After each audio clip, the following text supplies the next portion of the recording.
ఇచ్చేసిరా.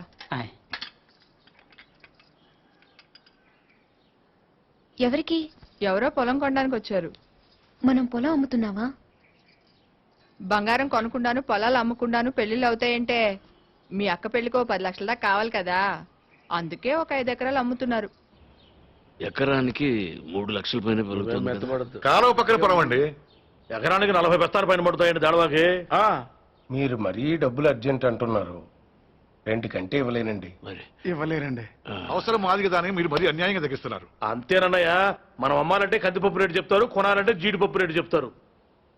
Joke మీకు అర్థం కాకపోయినా పర్వాలేదు, కానీ డబ్బులు మాత్రం వారం లోపు కావాలి, అది అర్థం చేసుకోండి. మీరు సంతకాలు పెట్టించే టైంకి 10 లక్షలు అనా పైసలతో సహా జమ కట్టేస్తానండి. కట్టేస్తారండి.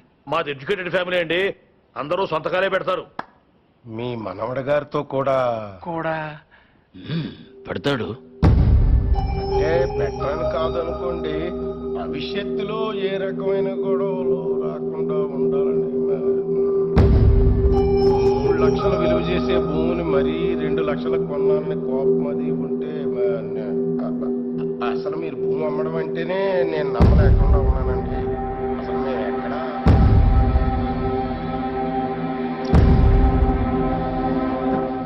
స్టాంప్ పేపర్ కొన్నారా? కొన్నానండి. కొనం అక్కడితో ఆపేద్దాం అనుకుంటున్నానండి. నన్ను వదిలేని మూర్తి గారు, నేను మీ పొలం కొనలేను. కొనలేరండి. ఏమైందండి? నేను నచ్చలేదో, నేను చెప్పిన రేట్ నచ్చలేదో వారి మనవడి గారికి ఈ పొలం అమ్మడం ఇష్టం లేనట్టుందండి. నన్ను వదిలేయండి సార్. వస్తానండి. వస్తామండి. నీకు ఇష్టం లేకపోతే ముందే చెప్పొచ్చుగా, వాళ్ళ ముందు మా పరువు తీయాలా? ఇంకా ఎందుకన్నా నిల్చొని చూస్తున్నావు? వీడింట్లో ఉండగా పిల్లల పెళ్లిళ్ళు కాదు కదా, పుట్టినరోజులు కూడా జరగనివ్వడు. పార్థు వచ్చాడని పండగ చేశారు కదా, ఈ ఇంట్లో అదే ఆఖరి శుభకార్యం. మన వాడు కానప్పుడు మనవడైతే ఏంటి, తొక్క ఎవడైతే ఏంటి.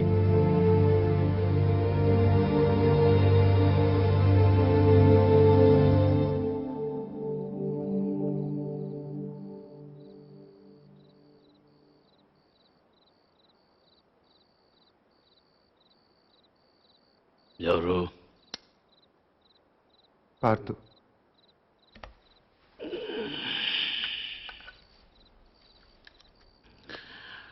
ఏంటి? మీతో కొంచెం మాట్లాడాలి. ఏం పొద్దున్న చేసి చాలదా? ఇలా అని తెగ బెదిరించావట వాణ్ణి. పొలం కొంటే వాడిని కొట్టేస్తావరా నువ్వు? వేలు చూపిస్తున్నట్ట పెద్ద వస్తాదులాగా.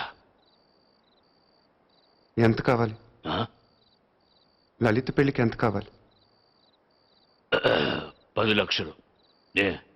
ఇచ్చేస్తావా?